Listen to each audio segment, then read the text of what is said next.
Welcome back, great and amazing Biafrans and lovers of freedom all over the world. You guys are awesomely sweet. My returning subscribers and those who are watching without subscriptions, you guys are the best. I can only ask you for one thing and one thing alone. Remember, it is free of charge. Go ahead and smack the red button, click the notification bell so whenever we upload, you'll be able to get notified. On this very particular video, you are going to see how the American lawyer to our leader, Nnamdi Kanu, explained the intent and the wickedness of the fulani against Nnamdi Kanu that made them to go back to their vomit like dogs they are by asking about 2017 that our leader ran for his life that took and claimed the life of 28 to 31 souls in a cold, gruesome murder that was committed in the palace of Israel, Kanu, His Royal Highness, without shame by the Fulani terrorists in uniform. And what they are doing in terms of, dragging the case of our leader, Nnamdi Kanu, even when they know for sure that they have nothing against him. I want you to listen from Bruce Fein himself and judge this by yourself. But God will frustrate them and render them useless. Iseeeee. Explanation of the Abia High Court's decision, how a colleague of hers, a judge, has already found that the government attempted to assassinate Nnamdi Kanu, and that was why he had to flee. And that means that he would not be a risk of flight if they granted bail now, because his earlier flight was not voluntary, it wasn't evasive, it's self-preservation. The hearing yesterday did not go without another legal shenanigans by the federal government prosecuting counsel as they attempted to dump another new amended charges on the court. Justice Nyako went ahead to strike out the charges preferred against Nnamdi Kanu. What's your reaction to this? Well, I think this is now the third time that the government has amended their charges. And remember, we are now at 11 months since the government detained Nnamdi Kanu. And they have limitless resources to investigate and prosecute the case and to continue to amend the charges. And remember, these amendments come after the government has certified in their previous filings that the investigation is finished and concluded. Then if it's concluded and finished, why do you keep adding charges? There's no new information there. So we know, I think, to a reasonable certainty, this is an effort to delay for the sake of delay.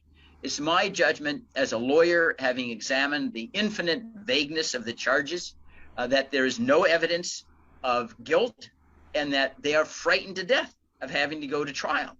That's and one other element of yesterday's hearing that I think is important to note. You recall Chief Judge Tosho previously had authorized secret trial of Nnamdi Kanu. No one asked him for that, and it's clearly it was orchestrated by the government. In my view, it's because they know that an open trial would make a farce of what the government is trying to prove. But yesterday's hearing was open. Now, after the Chief Judge Tosho issued his order, I had filed a complaint with the International Criminal Court saying this is part of the crime against humanity and this entire attempted judicial murder of Nnamdi Kanu.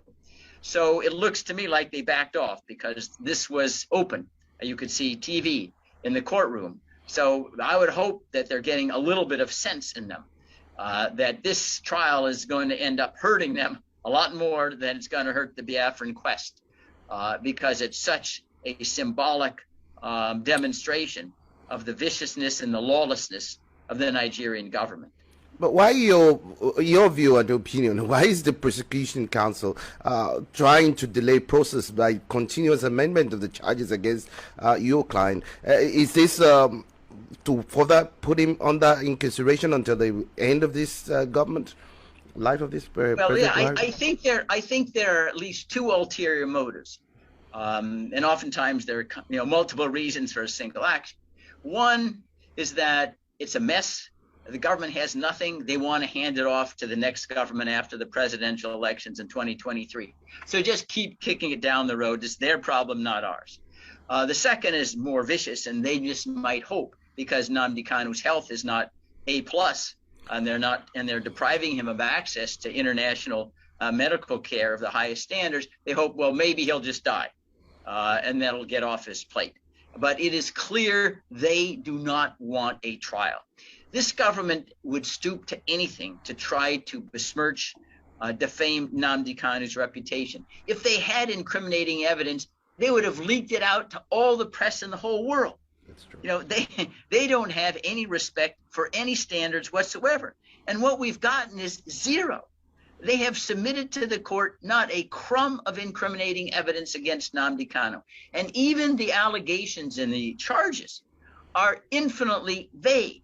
For example, they'll say something like a broadcast sometime during 2018, 2021. Now that's 3 years. They can't even identify an approximate date. They don't even identify the words, the transcript that said Nnamdi uttered XYZ that incited people to do things. It's just all made up out of thin air. Can you imagine charging someone with treason and it happens sometime within a 3-year interlude and you don't know when? I mean, it must have been pretty light treason if you can't find it in 3 years. It's quite pathetic. You actually took to write in a scattered remark against this government when you actually asked Facebook to ban the Buhari's government for engaging in genocide and crimes against Biafra and others, considering the actions of this government in present time. Why would you do that, sir? Well, the reason is that's what they deserve, in my judgment. Facebook standards say they're not supposed to offer its platform, to promote criminal activity. The government of Nigeria, at least with regard to Biafrans, virtually everything they say is calculated to advance their effort to exterminate the Biafran people, whether it's rape or starvation or murder or plunder or one or the other. That's the policy of this government against Biafrans. And this government views as criminal the exercise of the Biafran right to seek self-determination. That right is not made up. It's enshrined in Article 1 of the International Covenant of Civil Political Rights, signed by 172 nations, including Nigeria. It's there and you're bound by it. Nigerian law bounds the government to, and not only that, under international law, they would be bound anyway. Self-determination is an unalienable right. People can't surrender it. And that's why, in my judgment, why are you giving platform to a government that's little more than a criminal conspiracy to violate the law? But let me get your perspective on this. The Nigerian government actually said that the basis for their asking the platform to stop allowing IPOB to use their platform is because of they allegedly incite violence and provoke ethnic hatred in the country. I mean, considering the crimes and the violence taking place in the Southeast at the moment, what's your reaction in response to that? Well, what the minister said was that, well, in 2017, IPOB was listed as a terrorist organization. Exactly. Well, true enough, only by Nigeria. What he left out was the following. If you examine the proceedings, this is how you get listed as a terrorist organization under Nigerian law. The president of Nigeria decides, based upon whatever he believes he wants to decide, you're a terrorist organization. He instructs the attorney general to go to court and say, have the court enter an order that XYZ is a terrorist organization. And the court does it. There's no notice. There's no opportunity to respond. There's no due process whatsoever. This is a complete joke. The president could name you or me. Okay, you're a terrorist. That's the end of the matter. There's no hearing. We can't respond. This was so deficient procedurally that it provoked 5 human rights experts at the UN Human Rights Council to write Buhari a personal letter in October of 2000 and asked us, I don't see any. They said, we see no evidence that IPOB is a terrorist organization. Please, within 60 days, this is in October 2000, submit to us evidence showing IPOB is a terrorist organization. And Buhari snubbed them, wouldn't even respond. These are 5 neutral, they're not Biafrans, neutral human rights experts from the UN Human Rights Council. They asked, they said, we don't see it. You please provide us the evidence. He wouldn't even have the decency and courtesy to respond. That's how they view IPOB or Biafran terrorism. And remember as well, it is not terrorism to defend yourself if you're attacked. If someone is attacking you and is trying to kill you, and you fight back in self-defense, you're not guilty of terrorism. You are completely justified in trying to protect your own life. And what's happening in the Southeast, by and large, sure, the Biafrans don't want to die without resistance. And so when they fight back, that's not terrorism. That's self-defense, which is completely legal. When the Jews were being persecuted in the Warsaw Ghetto, when they fought back, sure, the Nazis said, oh, this is Jewish terrorism, right? They're trying to live. So that's what makes this so Orwellian in their description of what's actually transpiring. And it's a true tragedy, in my judgment, that so much of this goes under the water because the international community, they're preoccupied with Ukraine or some other thing. Nigeria has oil, and if we're going to cut off oil from Russia, we're looking for other places where we can get oil to keep prices down. And so this kind of information is large, if not 100% suppressed, but it doesn't reach the threshold that we need, in my judgment, at least right now, to get the international pressure to say this is a genocidal government. It should be ostracized even more than Putin in Russia.